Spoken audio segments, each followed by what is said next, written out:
Hello children, how are you doing? Yesterday we had discussed about the examination fear and how to overcome it. I had given you some handy tips to overcome the examination fear through self-affirmation, by controlling your subconscious mind, by being positive, etc. etc. Today I am going to give you another tip, but entirely different, rather opposite. That you have to be ready for the worst. There is one saying in English, and I would like to quote it: hope for the best and be prepared for the worst. It's very right, and I honestly believe in it because sometimes so happens that we become very hopeful about anything, and when it doesn't happen, then we go into the depression. For example, many of you might have been preparing for IITs or MBBS through NEET. You might have been working very hard. You might have been taking coaching from the reputed institutes, and you might have been hoping that I'm going to crack the examination and I'm going to make it to IIT or to MBBS in this government college or in that private college. But the scenario is entirely different. Let us go by the facts and figures. Take for example IITs.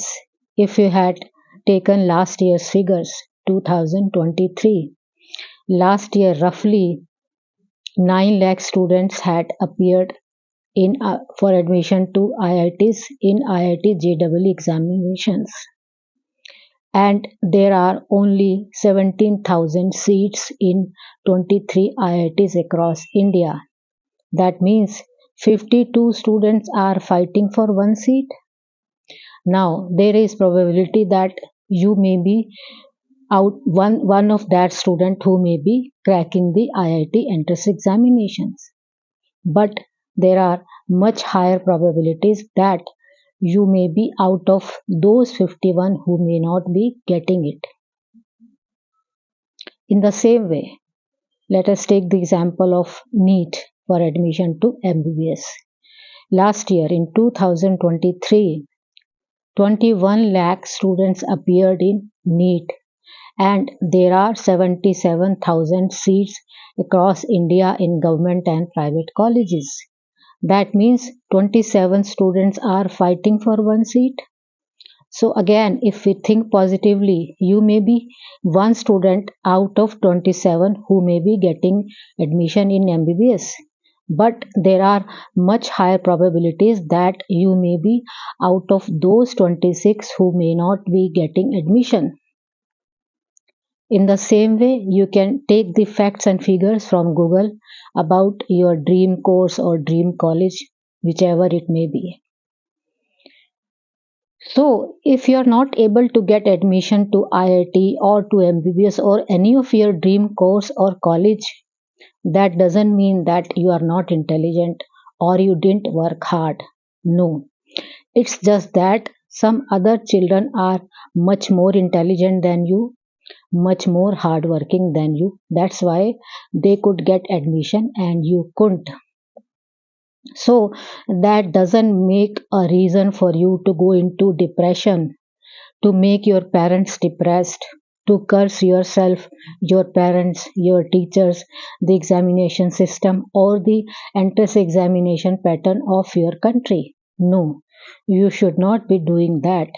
Instead of, you should be ready with a plan B, so that in case you don't get admission to your dream course or your dream college, without getting yourself going into depression or without wasting much of your precious time, you join that course or that college based upon the plan B as chosen or decided by you. Now, this plan B should not be that you take bio with engineering or vice versa, which may subject to you additional psychological pressure and strain. You should choose plan B, which should be based upon the stream, whichever stream you are studying or you are preparing for your entrance exam. so that you are able to get admission to any course or any college without additional entrance exam, or which should be on the basis of your 12th class exams. And this plan B you should choose or you should decide before sitting into the entrance examinations. And I would like to quote a saying of Lord Krishna, Bhagwan Krishna, from Srimad Bhagavad Gita. He says, कर्मण्येवाधिकारस्ते माँ फलेषु कदाचन, यानी कि आपका कर्म पर अधिकार है, फल पर नहीं. फल means result. So your job is to do your efforts, put in your sincere efforts and leave the result to God. And believe me, whatever God does, He does for the best. Whatever best for you will come to you, and you should accept it with humility, with positivity, and with modesty to God, and should move ahead in life. Thank you. God bless you.